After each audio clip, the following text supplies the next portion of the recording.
যে দেখো হসপিটালে ভর্তি হতে যাচ্ছি, বর যাচ্ছে, মেয়ে যাচ্ছে, সব থেকে ইম্পর্টেন্ট মেয়ে যাচ্ছে আমার সঙ্গে, মা যাচ্ছে, এদিকে হাজব্যান্ড যাচ্ছে, আমরা সবাই যাচ্ছি। আজকে হসপিটালে অ্যাডমিট হবো, তার জন্য। কোথায় যাচ্ছ তুমি? কি আনন্দ, আসার সময় তো কাঁদবে মাকে ছাড়া। তো হ্যালো গাইস, এটা দেখো আমরা গাড়িতে উঠে গেছি। তো দেখো এটা আমাদের বাস স্ট্যান্ডে যাচ্ছে না, জমিপুর হসপিটালে যাবো, তার জন্য মেন রোডে আছে আমরা এখন। তো দেখো কত গাড়ি ঘোড়া যাচ্ছে, মানে এখন গাড়ি ঘোড়া যাওয়া হয়েছে না, খুব রিস্ক রাস্তাঘাটে বেরোনো। তো এই যে দেখো মা আমার সঙ্গে যাচ্ছে, মা বসে আছে, মেয়ে বসে আছে, আর আমি এদিকে হাজব্যান্ড। আর এই যে দেখো দেখতে দেখতে বাস স্ট্যান্ড চলে এলাম। তো আমরা বাই সাইডে রওনা হবো, তো বাই সাইডেও চলে এলাম। তো সামনে আমাদের হসপিটাল, চলো তোমাদেরকে দেখাচ্ছি।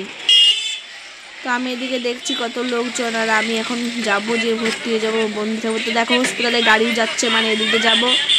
আর এই যে দেখো এইদিকে আছে ঠাকুরে কালী মন্দির। তো ঢুকে গেলাম হসপিটালে।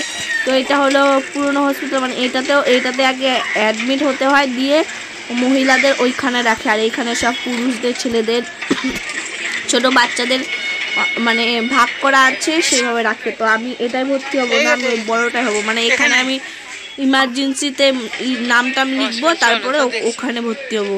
তো চলো তোমাদের সঙ্গে দেখানো যাক। তো এই যে দেখো মা আমরা সবাই যাচ্ছি। তো এই যে দেখো এখানে সব আমরা লেখালেখি করছি, নাম, ভর্তি হবো। ডক্টর আমাকে দেখলো, কিসের জন্য কি জিজ্ঞাসাবাদ করলো। তো এইদিকে দেখো আমাদের নাম লেখা হচ্ছে, নাম কি, বাড়ি কোথায়, ঠিকানা কোথায়। দেখতে দেখতে দেখো রাস্তায় চলে এলাম হসপিটালে। তো আমরা যাবো ওই বিল্ডিংয়ে, আমাকে বিল্ডিংয়ের 3 তলার উপরে শিফট করবে, আমি 3 তলার উপরে ভর্তি থাকবো। তো ওই যে দেখো এই বিল্ডিংটা জঙ্গিপুর মহকুমা হসপিটাল। দেখো আস্তে আস্তে আমি চলে এসেছি হসপিটালে যাওয়ার জন্য। আর এইদিকে দেখো এই যে হসপিটালটা তোমাদেরকে দেখিয়ে দিচ্ছি।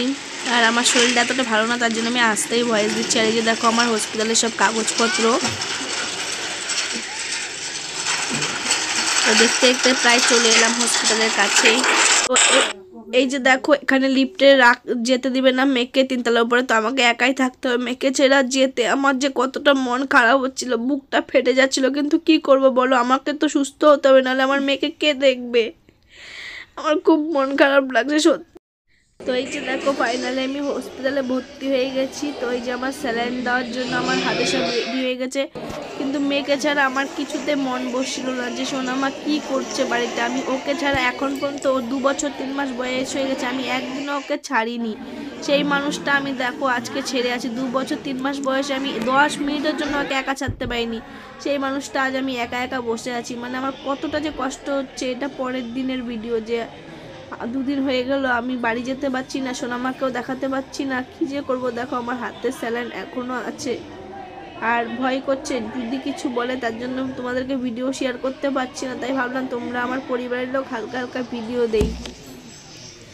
আর দেখো এইদিকে তোমাদেরকে দেখাচ্ছি। তো এইটা দেখো হসপিটালে যেখানে আমি আছি, বাইরেটা বারান্দাটা। তো আমি বাইরে গেছিলাম, একটু হাঁটাহাঁটি করছিলাম এই দিকটায়। তো এখানে নিয়ম, মানে ছোট বাচ্চাদের আর পুরুষদেরকে ঢুকতে দিবে না। তো আমি তবু অনেক বলেই করে, আমাদের চিনা ছিল, তার জন্য আমি সোনামাকে একটুখানির জন্য ঢুকাতে পেরেছি। আর এটা হলো দেখো তারপরের দিন, মানে দুধ দিচ্ছ।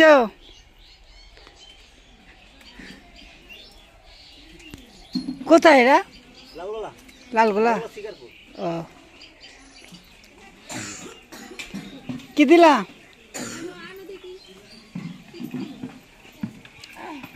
আচ্ছা হ্যালো গাইস, তো আমি বাড়ি চলেছি, তোমাদের সঙ্গে আর ব্লগ করা হয়নি। তো দেখো আমাকে খাইতে মতো দেয় না, হসপিটালে এত এত খেয়েছি আর এত মোটা হয়ে গেছে, ওর জন্য আমাকে খেতে মতো দেয় না, বলছে থাক চার ভাত দিবা না। হ্যাঁ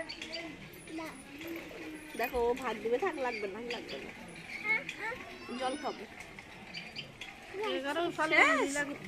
জলও শেষ বলছে, দেখছো।